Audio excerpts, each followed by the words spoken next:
Comment trouver des espèces éteintes en nature? La biodiversité n'est pas uniformément répartie sur la Terre. En 1989, une première carte fut établie par Norman Meyers qui identifia les lieux où cette biodiversité est menacée. C'est à partir de cette base que Stéphane Buor, directeur scientifique, tente d'identifier les espèces menacées ou en voie d'extinction. Mon travail, c'est de monter des actions de partenariat, de conservation sur les îles océaniques notamment et les hauts lieux de biodiversité. L'idée de notre programme de résurrection avec Cloran Botanical Foundation, ça a été de focaliser sur ce patrimoine éteint de la Grèce. Des graines anciennes, on en trouve où? On en trouve dans les herbiers anciens qui sont collectés depuis 400, 300 ans en Europe, et dans les banques du sol.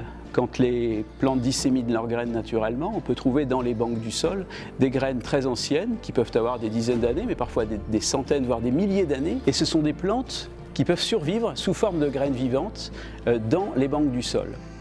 Il faut d'abord identifier les lieux de recherche, puis rechercher dans les différents herbiers les traces de la plante que l'on recherche. Si on arrive à trouver la plante en herbier, il faudra qu'elle soit suffisamment bien préservée pour en faire germer les graines.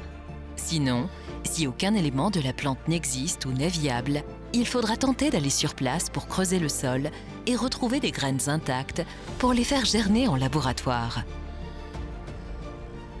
Il existe des centaines d'espèces éteintes dans la flore mondiale et ces plantes nous préoccupent plus que les autres parce que c'est un patrimoine mondial qui a disparu pour toujours. Et on s'est demandé si on pouvait éventuellement tenter la résurrection, c'est-à-dire d'explorer en fait les capacités de vie, de longévité que peuvent avoir ces plantes.